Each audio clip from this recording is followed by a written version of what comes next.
السلام عليكم ورحمة الله وبركاته.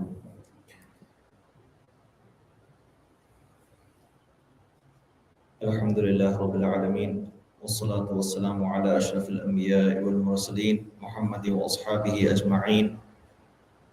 أما بعد، فقد قال الله سبحانه وتعالى بعد أعوذ بالله من الشيطان الرجيم. بسم الله الرحمن الرحيم.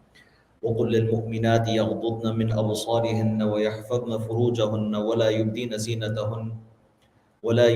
زينتهن إلا ما ظهر منها وليضربن بخمرهن على جيوبهن ولا يبدين زينتهن إلا لبعولتهن أو آبائهن أو آباء بعولتهن أو أبناء بعولتهن أو أبناء بعولتهن أو إخوانهن أو بني إخوانهن أو بني أخواتهن أو نسائهن أو ما ملكت أيمانهن أو التابعين غير أولي الإربة من الرجال أو الطفل الذين لم يظهروا على أوراد النساء ولا يضربن بأرجلهن ليعلم ما يخفين من زينتهن وتوبوا إلى الله جميعا أيها المؤمنون لعلكم تفلحون. صدق الله العظيم. Alhamdulillah, we have been going sequentially over some of the verses and some of the passages in the Quran that have to do with interaction of the genders, and we're actually saw a lot of the passages and some of the most important places of dalil, places of principles and evidences that we get our rulings from. And inshallah, today what we'll be doing is finishing off the ayat and the passage that we started last week in Surah Nur. And this is a very lengthy passage. It has a lot of explanation, and there's a lot of tafsir of this. But inshallah, we'll just briefly mention what are the lessons that we can take from this passage, and especially what we can actually understand as far as what Allah subhanahu wa ta'ala wants us to do when we're interacting with others. I mentioned that there were some principles, there were some few rules that we have to follow, and inshallah also we will be talking about those principles and those rules in today's lesson. So the ayat right before this, Allah subhanahu wa ta'ala had told the believing men to lower their gaze, and in this ayat Allah subhanahu wa ta'ala is speaking to all the women, and he's addressing all the women. وَقُلْ لِلْمُؤْمِنَاتِ يَغْضُضْنَ مِنْ أَبْصَارِهِنْ. Then tell the believing women that they must lower their gaze. So as a ruling, as hukum, we understand that these things are specific to different types of people. For example, if a person, we mentioned for a woman, if a person is just looking at a woman, this is not permissible for a man, which is why the ayat was a little different in the first ayat, and this ayat is a little different for the women. For the women, it's mentioned that a woman should be covered from her whole body except 2 hands and a face. And we also spoke about the face last class, but just to review, there's a difference of opinion if the face should be covered or not. But all the imams and all the sahaba, they were of the opinion that if the face was a place of fitna and a trial for others, out of their beauty, out of their the way they look, then they should be also covered.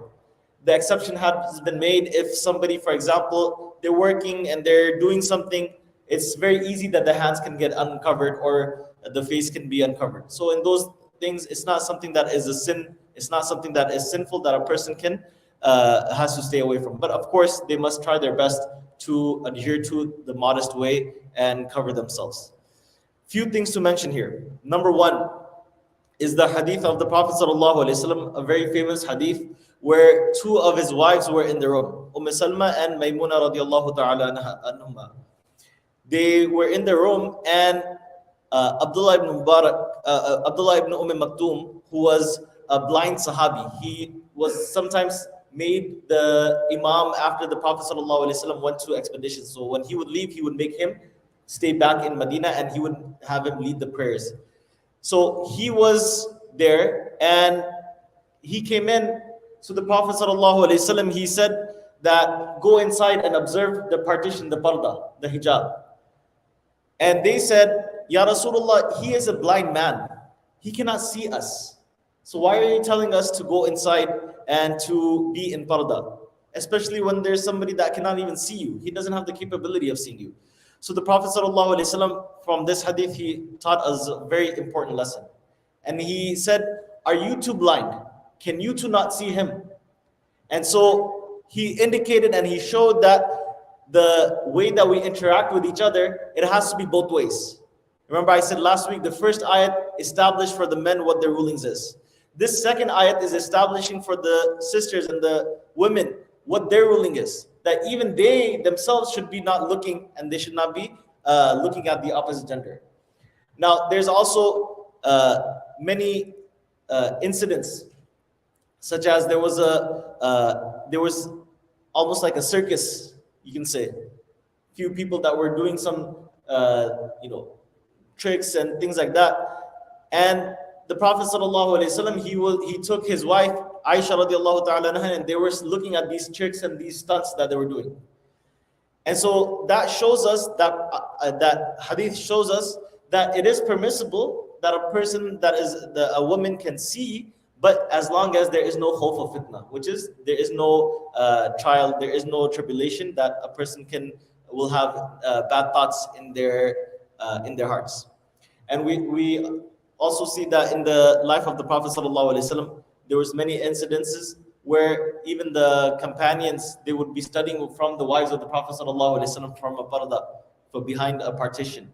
So these things are established. The ruling is that now the way that we should understand this is that the face,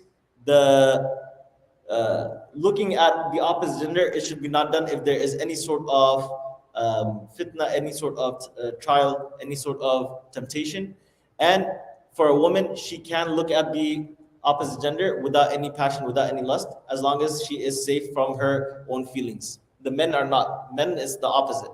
Even if they have, they feel that they are safe from wrong feelings and bad feelings, they're not allowed to look. It'll be considered dislike makruh. And if they have feelings and if they have lust, they'll be considered haram. So that's where the difference between men and women is. So for men, it's a little different. For women, because the nature of man and nature of woman is different. It's a very important thing that when we're interacting and there's this discussion on interaction, we bring in exactly how the holistic way, exactly how Rasulullah ﷺ had taught the Sahaba. And this is the holistic manner that we understand what is needed, what is not needed, and then keeping that the main grounds of how we interact. Like I said a few weeks ago, there is a lot of culture that comes in, a lot of ways that people interact that is not correct, whether it's the Western society's way or whether it's the, our back home, the Desi communities and things like that. The way that Rasulullah sallallahu alaihi wasallam had interacted, the way that we learn from the hadith of the Prophet sallallahu alaihi wasallam, the ayats, that is the way that we should define how interaction should be.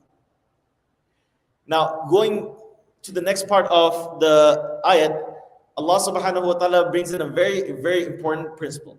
When we're interacting with each other, body language is a very important thing. So speech, yes, we understand speech. You have to speak to somebody, you speak to somebody. And keep it professional, keep it modest. But body language is actually more important than that. So Allah subhanahu wa ta'ala, the next part, He says, وَلَا يُبْدِينَ زِينَتَهُنَّ. And He's instructing the women, وَلَا يُبْدِينَ زِينَتَهُنَّ. And don't expose your beauty. إِلَّا مَا ظَهَرَ مِنْهَا. Except that which appears. وَلْيَضْرِبْنَ بِخُمُرِهِنَّ عَلَى جُيُوبِهِنَّ. And lower your scarves upon your chests. وَلَا يُبْدِينَ زِينَتَهُنَّ إِلَّا لِبُعُولَتِهِنَّ. And don't expose your beauty except to their husbands. So the important thing to understand is, especially in interaction, when it comes down to how the interaction actually affects us, it comes out to the physical. That's where it affects us. That's where we see many, for example, youth, when they're interacting with the opposite gender, even if they're in professional capability and capacity, what happens is because of the physical, they actually fall into sin. And this is what this next part of the ayat is referring to. The body language a person has, the way that they're not only looking is one aspect, but the way that they're dressed. So Allah subhanahu wa ta'ala, He's saying to the women that they should not show their beauty, and their clothes should be so that they're not showing any sort of form. So the fuqaha, they mentioned 3 points here.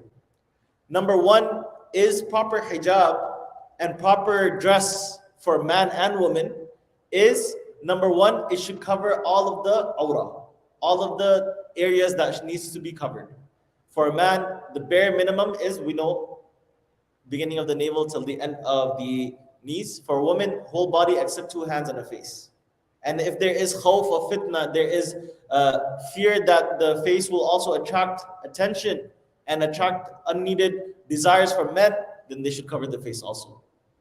So keeping that in mind, a person should remember that we have this society, and the culture of the society is you should dress to appeal others, for men and women, right?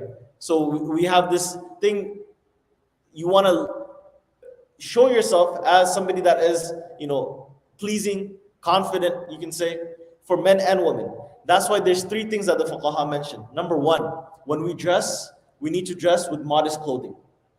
This is clothing that is loose-fitted, something that is not the clothes of, for example, the evildoers, the gangsters, the rapsters, and all the other random people that you see on social media that are not good influences. You don't want to dress like those individuals, right? So whoever it may be, if a person is trying to imitate those individuals, they will actually get a sin for imitating those evildoers, right? Evildoers is very general. Number 2 is, we said modest clothing. This modest clothing should be such that it does not show the form of a person, for men and women. Right? We usually say this for women. Oh, you can't show figure and you can't show form. And for men also, they cannot be wearing such a tight, clothes that nobody wants to pray behind the brother. So it's very important. This goes for both, that they cannot wear such tight clothes that their figure and their form is showing. Number 2 is, for a woman, skin color should not be shown. There should be a way that they keep that in the privacy, right? And obviously the last is that the skin color, and then also the form, and then the clothing. Those are 3 things. All 3 of these things make what Allah subhanahu wa ta'ala is saying, وَلَا يُبْدِينَ زِينَتَهُنَّ. Don't expose your beauty, don't expose your adornment. Another point to mention, especially living in the society that we live in, if a person posts something or they're sharing something online, this is for everybody that they're looking at this. People are looking at these videos, or if not images. All of these things people are looking at. We have to keep in mind, these things also have to follow our way of modesty and our way of interaction. We cannot be individuals where we're acting a certain way in the masjid, but as soon as you go online, they're totally different people. Now, this is not permissible. This is, a person should be modest throughout. So what happens is, for example, in the sisters, they're putting makeup on, beautifying themselves, posting pictures of themselves. But when you go out in masjid and communities and events and social classes and whatever, they're totally different people. So this has to match. And especially I say this for social media, people can take a screenshot, people can forward that, people can show others on their own phone. So it's not, even if you have a friend circle and you have friends that are just your own friends that can view that image, it doesn't matter, because even then there is khawf that it can be shown to others can actually send it to somebody else, and it can lead to wrong things. So they have to keep that in mind. The other thing that I wanted to mention is that if a person is not covering their face, then they should not have anything that is going to attract any attention. What do I mean by that? 3 things again. Number 1 is they should not have makeup that's going to attract individuals. Number two, they should not have perfume that is going to attract individuals. And this is Allah subhanahu wa ta'ala is mentioning this in the ayat that وَلَا يَضْرِبْنَ بِأَرْجُلِهِنَّ. Don't hit. What they used to do is they used to wear anklets. Anklets is like a little bracelet on the ankle. And they would stomp their feet to get the attraction of others that are, you're passing by, and for no reason, you're just making some sound so somebody looks and sees, oh, who's this person? This is what used to happen in Jahiliyyah. It actually happens now too. Now we have people putting on perfumes. Women. The Prophet ﷺ, he said the perfume of the woman is the color, henna. They put henna on their hands, mehendi, we see, right? They put it on their hands and that is their perfume. The perfume of the man is something that you smell. So women should not be attracting or putting themselves out in a way that they are attracting attention, perfume, clothing, or even with the makeup that they're putting on. Now continuing into the ending of this ayat, Allah subhanahu wa ta'ala, He mentions a few things. And these are things that, we can understand. He says, وَلَا يَضْرَبْنَ بِخُمُرِهِنَّ عَلَى جُيُوبِهِنَّ, and let them wrap their chests with their shawls. And again, this is something that is indicated to the women of the way that they should wear their clothes. And then Allah subhanahu wa ta'ala puts out exceptions. And these are exceptions that these individuals, because they're interacting so much, family members, brothers, sons, husbands, these individuals, they're not in the category that they have to protect themselves from. So just to list them out before we get into the last part, this is the exceptions of, for example, father, grandfather, great-grandfather, husband's father, which is the father-in-law, and the son, brother, stepbrother. In our society, sometimes we say the word brother. We say, oh, he's like my bhai. But in reality, that's like some far-off cousin. So I want to make a differentiation that this is not the brother that we're saying is in the family. This is your real brother. Everybody else, hijab must be followed. See, the thing is, fitna and trials only come when we leave the deen of Allah subhanahu wa ta'ala. When we leave the deen of Allah, we put something else in front of us that this is my standard, that's where problems come up. And that's where society goes bad. And if we don't do that, and we keep the deen of Allah, no matter how hard, because I get this question with, for example, cousins. How do you deal with cousins? You grow up with them, you deal with them almost like a friendly brother and sister manner. There has to be limitations, right? Everybody is not going to be on the same boat, but that 1%, that 10% that is doing the wrong actions, that's why Allah subhanahu wa ta'ala has mentioned these general rules, that these individuals, they're not your mahrams. You're not supposed to be free with them. You're not supposed to be interacting with them in a free manner. There has to be limitations. How we speak to them, how we interact with them, how we even sit in the gatherings with them. This is all the ways that Allah subhanahu wa ta'ala, ذَلِكَ أَزْكَى لَكُمْ. He is saying this is more pure for you. And we mentioned last week, the entire Surah Nur, the whole thing is for the society. So going back, brothers referring to real brothers. And for example, there's a child, there's very young children, they don't need to do parda for them, they don't need to put on their hijab because of them, or very old individuals, they don't need to, senile individuals, they don't need to put something that is going to cover their hair or anything like that for them.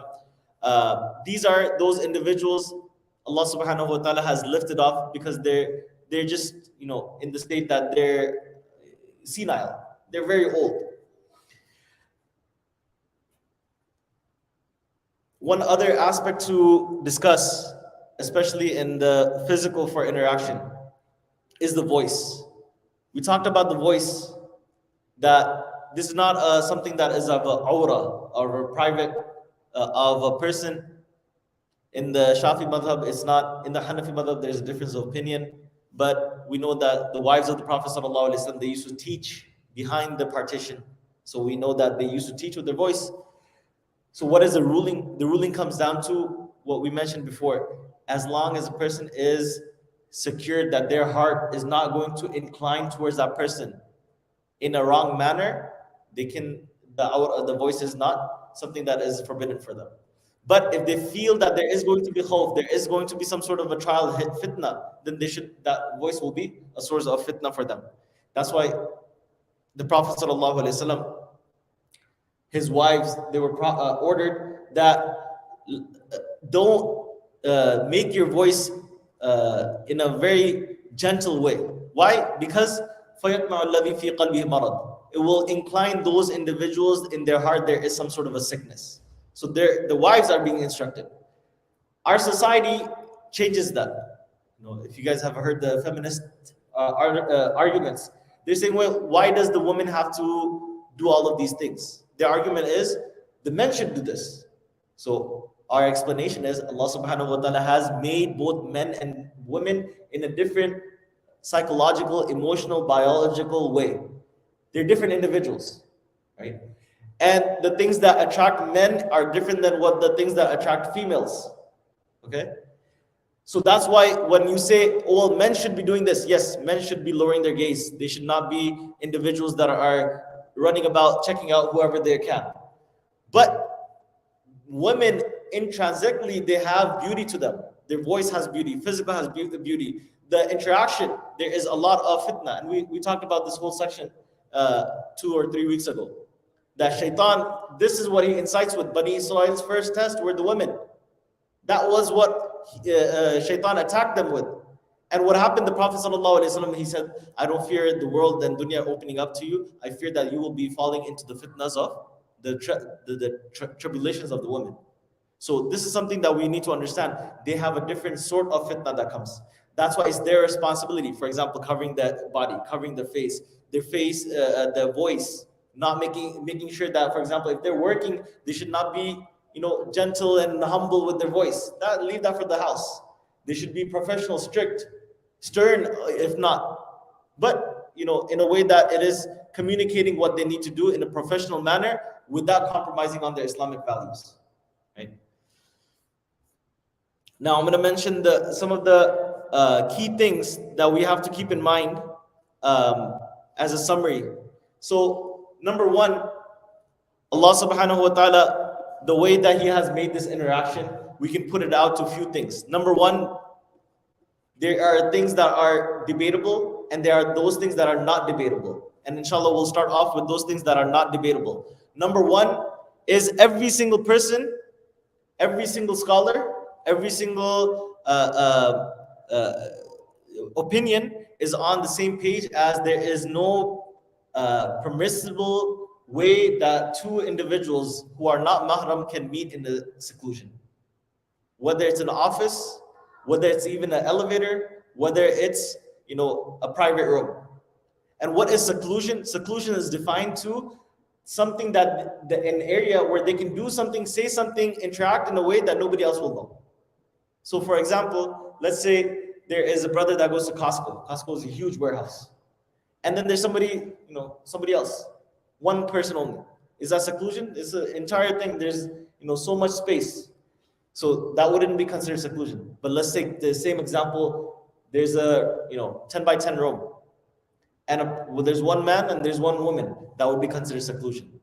That's why it's very important we make sure that there is no way that we're in seclusion with any females or any males for the females, whether it's virtually, on texting, whether it's physically, we're actually speaking or physically interacting with them, because this will lead to all the other fitnas that we've been speaking about. Number two, the awrah should be covered. There is no difference of opinion on this. Everybody is on the same page of this. Number three, the physical contact. Somebody sent me some video, some sheikh somewhere was doing some ilaj and he was shaking the hands of the women. The Prophet ﷺ himself did not shake the hands of women. So this is the Prophet ﷺ. So forget any shaykh and this and that. If he himself, he is the Prophet, he's not doing it, who's to say this is okay? That's why it's very important. Especially, for example, there is a professional, workplace, and there's a meeting, or there's people that need to shake hands. If the opposite gender, we simply just put our hands on our chest, or have that dialogue that in my religion we don't do physical contact, right? And this is something that will lead to other things. We may not understand it, but the thing is, Allah subhanahu wa ta'ala has put the purity of each and every single person within our deen. So the deen itself is perfection. Somebody will say, oh, I just shook my hand. Is this a business like, meeting? I don't want to offend somebody. But Allah subhanahu wa ta'ala has put this, there's hikmah, there's wisdom behind our deen. That's why the way that we should interact, they should know that this is how we interact. There's no hugging, there's no handshakes, there's no high fives. Physical interaction with the opposite gender should be none. There's no difference of opinion on that also.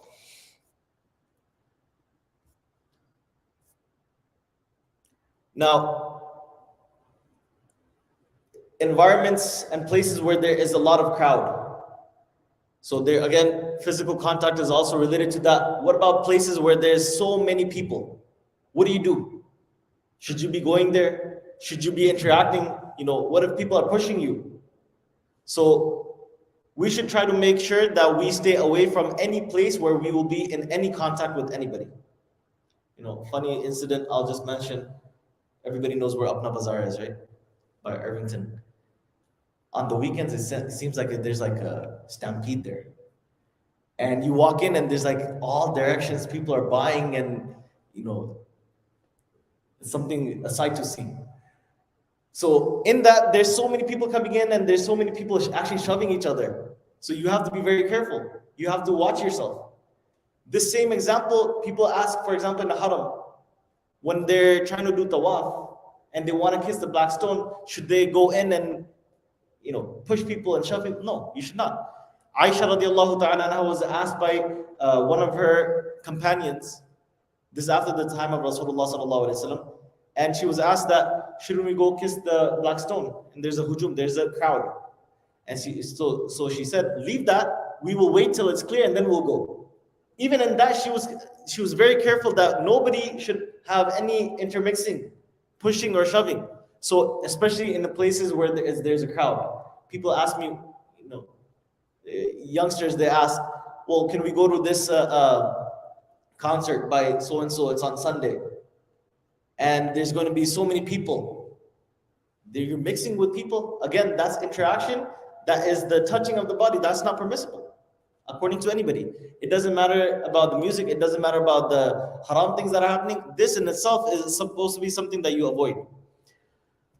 Number, 5 or 6? We talked about the gaze. There's no difference of opinion. Nobody says that this is something that is permissible. Number 2 on that is, with the gaze, is joking and having any sort of interaction through conversation where you're just having small talk with people for no reason. Okay. Now, these things, they have factors. And I said there's 4 factors, and inshallah we'll end off with that. Number 1, age. Age is one of the biggest factors. Your interaction with the opposite gender will change according to the age. Somebody that's elderly, this is a different interaction. Somebody that's young, you're young, there's a different interaction. So those things must be taken into account. That's the first factor. The second is the type of situation, right? Let's say the situation calls that, you have to speak to somebody to get your point across, and the interaction needs to happen. So obviously, with all the rules that we've been speaking about and all the tafsir of the verses that we've been speaking about, a person can interact in those things and keep that in mind. The third thing is the environment. Like we said, if it's crowded, it's not permissible. If it's more open, like we said, the example of Costco, there's many people, it's much more open, there's no intermixing there. Right? People usually attack the masjids and they say, why do we have a partition in the masjid? When you go to a Safeway or you go to Costco, do you have a parda? No, that's different. This is a different environment. So that's a factor that plays into if this is permissible or not permissible. Another one is the nature of the interaction. How are we interacting? Are we being professional and right to the point, or are we laughing, giggling, and then pretty much flirting? This is a very big, important thing to keep in mind.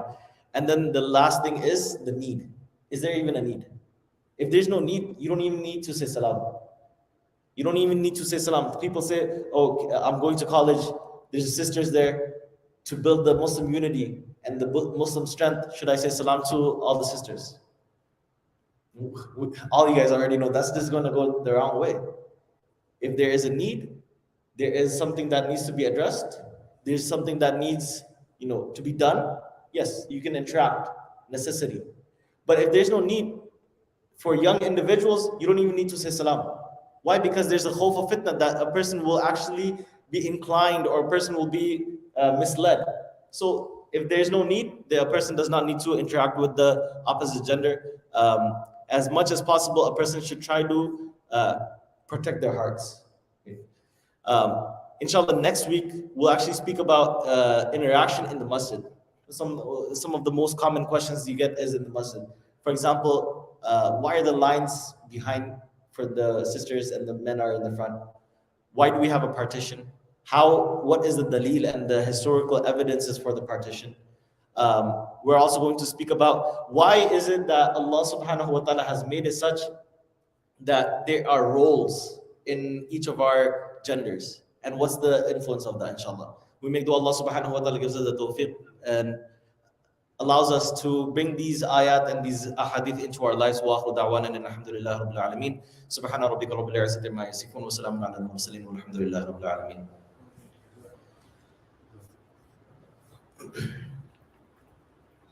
So today that screen was not there. Yeah, no, we didn't have our presentations today.